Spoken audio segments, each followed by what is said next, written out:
देखा था Hugh director का ड्राइवर बनके उसे छोड़ने जाता है। आज के चैप्टर के स्टार्टिंग में हमें दिखाया जाता है, डायरेक्टर कहती है कि आपने जरूर बहुत ही ज्यादा अच्छे से प्ले किया, तभी वो ऑफिसर ओपा आपके प्यार में गिर गया है जो मैंने ऑब्जर्व किया है। ह्यूग कहता है हा हो ही नहीं सकता। और डायरेक्टर ने सच में मेरे एफर्ट्स को रिकॉग्नाइज किया, मैं उसके लिए बहुत ही ज़्यादा ग्रेटफुल हूँ। आपको नहीं पता है मेरी तो फट के हाथ में आ चुकी है ये गे स्टफ़ कर करके, और अब मुझे लगता है कि आप मेरे भलाई के लिए मुझे बिज़नेस प्रोजेक्ट देंगी, है ना। डायरेक्टर कहते हैं ओह नो ऐसा लग रहा है कि ये तो सिर्फ को बस कुछ दिन और झेलना पड़ेगा कहता है वेल, अगर आप मुझे कहेंगे कि कूद जाओ तो मैं कूद जाऊँगा और डायरेक्टर थोड़ा सा आगे खिसकती है और कहती है कि ओह तो अगर जब बात यहाँ तक पहुँच ही गई है तो मुझे अच्छे से ट्रीट करना। और वो ह्यूग को थोड़ा सिड्यूस करने लगती है। तुमने पुलिस वालों की अटेंशन पा ली है थैंक्स टू मी। ह्यूग भी अपना हाथ उसके हाथ पे रख देता है और कहता है कि जब मैं इस तरीके से यहाँ तक पहुँच ही गया हूँ तो आपको नहीं लगता कि आपको भी बदले में मुझे बहुत कुछ देना चाहिए। तो कहती है अरे हाँ बिल्कुल, तो इसके लिए तैयार रहना चाहिए और वो जो चाइनीज़ डील है ना वो इस वीकेंड तक हमें मिल जाएगी तो मैं तुम्हें दे दूँगी, ओके। सीन शिफ्ट होता है और हमें घर दिखाया जाता है और उस घर के बाहर खड़ा होता है हमारा जुंग। वो किसी को मैसेज कर रहा होता है और ये चार्जिन ह्यूग ही है। जुंग कहता है कि मुझे अपने घर पे रुकना पड़ेगा, ठीक है। ह्यूग कहता है कि ओह तुम जा रहे हो अपने पेरेंट्स के घर, चलो ठीक है कोई बात नहीं।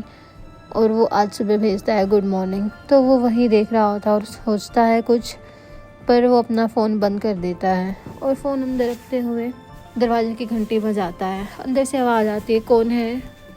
जुंग कहता है ये मैं हूँ मोम, और वो अंदर चला जाता है। उसकी माँ भागे भागे आती है और कहती है मेरा बेटा, और वो उसे अपने गले लगा लेती है और कहती है कि कितना टाइम बीत गया ना, सच में क्या तुमने वेट लूज किया है ना, काम कैसे करते हो जब तुम इतने पतले हो गए हो। तो जुंग कहता है हाँ। कि माँ कहती है देखो अपने कपड़ों की तरफ कितने ज़्यादा ढीले ढाले लग रहे हैं। जुंग कहता है क्या, अरे ये तो पहले के जैसे ही तो है, सेम ही तो है। और वो ऊपर देखता है उसका पापा वहाँ खड़ा हुआ होता है। वो दोनों एक दूसरे को देखते हैं और जुंग अपने पापा से पूछता है कि क्या आप ठीक थे। उसका पापा उसे देखता है और वो उसे कोई जवाब नहीं देता और वहाँ से चला जाता है। उसकी माँ कहती है अरे अब तुम तो ऐसे मत करो। वो थोड़ी परेशान होते हुए कहती है कि अरे तुम्हें तो पता ही है ना कि तुम्हारे पापा कैसे नचड़े स्वभाव के हैं, तो तुम कुछ मिसअंडरस्टैंड मत करना, ठीक है। इस बार तो तुम्हारे पापा ने मुझसे पूछा था कि तुम इस बर्थडे पे अपने घर आने वाले हो या नहीं आने वाले हो। जुंग कहता है क्या पापा ने पूछा था। वो फिर से फ्लैशबैक में खो जाता है। वो और ह्यूग दोनों किस कर रहे होते हैं और उन दोनों को कोई देख लेता है। वो उनका क्लासमेट होता है और वो कहता है कि वाह तुम दोनों फकिंग होमोज, क्या बढ़िया न्यूज़ मिली है, अब तुम देखना क्या होता है और ये बात जो उनके पापा को पता चल जाती है और वो कहता है तुम अपने बाप पे एक शर्मिंदगी से बढ़कर कुछ भी नहीं थे। अगर तुम इसी तरीके से जीने वाले हो तो स्कूल और जो भी कुछ है तुम सब छोड़ दो, समझे। जुंग सोचता है कि अगर मैं ज़्यादा ईमानदारी के साथ अपने घर वालों को सब बता देता तो भी क्या, मेरे घर वाले मुझे त्याग ही देते। तभी उसके डैड कहते हैं कि तुम एक पैरासाइट से बढ़कर कुछ भी नहीं हो और तुम ऐसे ही अकेले अपना सफ़र तय करोगे, तुम्हारे साथ कोई भी नहीं चलेगा, तुम ऐसे ही रेंग रेंग के अपना जीवन बिताओगे। जुंग सोचता है उस रात मेरे पिता के तिरस्कार और उनके कहे गए उन शब्दों, उन कठोर शब्दों के बाद मेरे को ये डिसाइड करना मुश्किल हो गया था कि अब मुझे क्या करना चाहिए। और फिर भी मैंने सोचा था कि मैं ठीक रहूँगा क्योंकि मैं अकेले नहीं था। मैंने सच में उस पर भरोसा किया था। तभी उसे कोई आवाज़ लगा देता है ना, ये जया, ये कितना अच्छा है ना कि हम सब परिवार एक साथ मिलकर बैठे हुए हैं, है ना। जुंग कहता है हाँ आप सही कह रहे हो। उसका भाई कहता है हाँ क्या बकवास है, तभी उसकी बहन कहती है, माँ तुम उस पर पर्दा डालना बंद करो और अभी से जाने भी दो। अब आपको ज़रूरत है कि आप उसके साथ एक क्यूट बेटे की तरह बर्ताव करना बंद करो, जबकि वही एक लौता था जिसने घर छोड़ने का डिसीज़न लिया, जैसे कि प्रॉब्लम हम लोग थे। इतने में उसका भाई कहता है, जो भी हो, आखिरकार इसने किया भी क्या इतना बड़ा हासिल कर लिया, या आखिर में एक पुलिस वाला ही तो बना, क्या तुम महीने में 200 मिलियन भी कमा पाते हो? कि बहन कहती है, तुम्हें बुरा नहीं लगता जब तुम्हारे आसपास सब प्रोसिक्यूटर्स रहते हैं? तो तभी उसकी माँ एकदम से चिल्लाती है, क्या तुम लोगों का हो गया? तुम दोनों बस करो, तुम अपने आप को इसका बड़ा भाई और की बड़ी बहन कैसे कह सकते हो?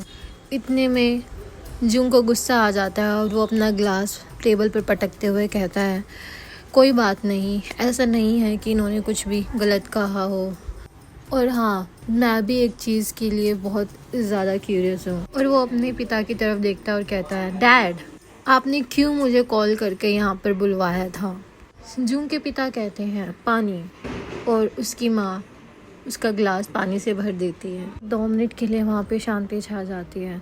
तभी सन्नाटे को तोड़ते हुए जून की माँ कहती है, हो मैं तो बताना भूल ही गई थी, पता है कि कैसे तुम्हारी बहन कितनी ज़्यादा परेशान है एक वेडिंग हॉल ढूंढने के लिए। पिछले हफ्ते से वो एक वेडिंग हॉल ढूंढ रही है और ये अगले साल स्प्रिंग में होगा, और तुम्हें भी इसके बारे में सोचना शुरू कर देना चाहिए। तभी जून के पिता कहते हैं, नहीं, तुम्हें इसके बारे में सोचने की कोई ज़रूरत नहीं है और तुम्हें वहाँ आने की भी ज़रूरत नहीं है। जून की माँ कहती है, नहीं। उसके पिता कहते हैं, जिस दिन इसने घर छोड़ने का डिसाइड किया था, मैंने उसी दिन ही मान लिया था कि ये मेरे लिए मर चुका है। आखिरकार तुम कब तक इसे पैदा करने वाली माँ का रोल निभाने वाली हो? हाँ, मैंने इसे आज यहाँ पर बुलाया ताकि ये अपना एक मरे हुए बेटे का रोल अदा कर सके। अगर तुम ये रोल नहीं प्ले करना चाहते हो, अपना कर्तव्य नहीं निभाना चाहते हो, तो ठीक है, हमारे परिवार के साथ तुम अपने सारे रिश्ते नाते तोड़ दो, और हाँ, जब मैं मर जाऊं तो भी तुम्हें अपनी शक्ल दिखाने की ज़रूरत नहीं है मेरे फ्यूनरल पर। ये एक लौती ड्यूटी तुम्हारी है एज अ ड्यूटीफुल सन। जून चुपचाप सारी बातें ध्यान से सुन रहा है, लेकिन उसे बहुत ही ज़्यादा बुरा लग रहा है और उसे गुस्सा भी आ रहा होता है। तभी वो कहता है, क्या आप इतने ज़्यादा शर्मिंदा हैं मुझ पर? उसके पिता कहते हैं, क्या? जून कहता है, ये इतनी बड़ी बात क्यों है कि मैं एक मर्दों को पसंद करता हूँ? वो गुस्से से चिल्लाता है कि पापा, आप क्या चाहते हैं मुझे बताइए, कि आप अपने ड्यूटीफुल सन से एग्जैक्टली क्या करवाना चाहते हैं? यही कि चुपचाप बैठूं और सुनता रहूं और करता रहूं जो भी आप मुझसे कहें? उसके पिता कहते हैं, इस लड़के की हिम्मत कैसे हुई ये सब कहने? पिता कहते हैं, इसकी इतनी हिम्मत? जून कहता है, क्या इतना काफ़ी नहीं कि मैं एक बहुत ही ज़्यादा प्रसिद्ध यूनिवर्सिटी में गया और मैं आज एक प्रोफेशनली बहुत ही अच्छी पोजीशन पर हूँ? क्या मुझे उन लोगों के साथ बहुत ही ज़्यादा अच्छे से व्यवहार करना की एक्टिंग करनी चाहिए जो मेरी भावनाओं की परवाह भी नहीं करते, जितनी बार भी यहाँ मैं मिलने आता हूँ? और कितना ओबीडिएंट होना चाहिए मुझे? हाँ, कि लोग मुझे जानने के लिए क्यूरियस हो जाएं? अगर मैं कभी इस परिवार का लायक बेटा नहीं बन पाया, तो हाँ, मुझे भी कभी एक परिवार की तरह ट्रीट नहीं किया गया। तभी जून के डैड गुस्सा हो जाते हैं और कहते हैं, निकल जाओ मेरे घर से इसी वक्त। जून अपने पिता को देखता है और बिना कुछ कहे वहाँ से निकल जाता है। पूरे कमरे में एक बार फिर सन्नाटा छा जाता है। जून हमें बताता है कि मैं बस उस घर से निकल गया बिना कुछ कहे, और मुझे चा जुन हुक का मैसेज दिखाई दिया, गुड मॉर्निंग।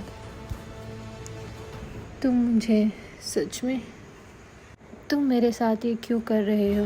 सीन शिफ्ट होता है और हमें काफ़ी सारी वीरान फैक्ट्रियाँ दिखाई देती हैं। उसमें से एक फैक्ट्री में ह्यूक होता है और वो एक बक्से की तरफ देख रहा होता है, जिस बक्से में कुछ ब्लैक गोट नाम के एनवलप्स होते हैं जिसमें शायद ड्रग्स हैं। ह्यूक सोचता है, आखिरकार ये कितने के हैं? वो कमीने हरामजादे और वो फ़ोन में कुछ टाइप करने लग जाता है। तभी उसको कोई कहता है ह्यूंग ने। तभी एक गुंडा भागा भागा उसकी तरफ आता है और कहता है कि बायर्स आ गए हैं। कहता है ठीक है, और वो बक्सा बंद कर देता है और अपनी टाई ठीक करते हुए कहता है चलो कुछ पैसे बनाते हैं। सीन शिफ्ट होता है और नदी के किनारे ह्यूग और वो बायर्स बैठे हुए होते हैं। ह्यूग पूछता है बिना ये जाने कि हमें कौन सपोर्ट कर रहा है, क्या तुम श्योर हो ये माल खरीदने के बारे में? वो बंदा कहता है हाँ, हम हायांग पे ट्रस्ट करते हैं, पर मैं तुम्हारे बारे में सेम बात नहीं कह सकता। ह्यूग कहता है क्या तुम एक ब्लाइंड डेट पर आए हो? जिस पे तुम्हें ज़्यादा ध्यान देना चाहिए वो है मर्चेंडाइज, ना कि मैं। और या फिर तुम ये कहना चाहते हो कि मैं तुम्हारे टाइप का हूँ? हाँ। पीछे से सभी गैंगस्टर्स की हवा टाइट हो जाती है और वो कहते हैं ह्यूंग ने। सामने बैठा इंसान कहता है विश्वास एक बहुत ही ज़रूरी चीज़ है जो कि इंसान पे होना चाहिए। ह्यूग कहता है ठीक है, तो तुम चाहते हो कि मैं गुड्स कंफर्म करूं कि ये इसकी क्वालिटी अच्छी है कि नहीं? ठीक है। और वो उनमें से एक पैकेट उठाता है, उसे खोल के सूंघने लगता है। सामने खड़ा बंदा थोड़ा हैरान हो जाता है और कहता है रुको एक सेकेंड। लेकिन तभी ह्यूग उसका कॉलर पकड़ता है और उसे खींचता है। ह्यूग कहता है चलो अभी इसको टेस्ट करते हैं, अभी के अभी तुम्हारे लिए। तो ज़बरदस्ती उसको सूंघाने लगता है। सभी पीछे से चिल्ला रहे होते हैं बॉस बॉस। तभी ह्यूग का फ़ोन बजता है और उसे जुंग लीजे का कॉल आने लगता है। और आज का चैप्टर यहीं समाप्त होता है गाइस। मिलते हैं नेक्स्ट चैप्टर में। गाइस अगर आपने पूरी मांगा सुन ली है और आपको अच्छी भी लगी है तो मेरे चैनल को लाइक, सब्सक्राइब और कमेंट करना बिल्कुल मत भूलना। अच्छे रहना, हेल्दी रहना। मिलते हैं नेक्स्ट चैप्टर में। Bye bye.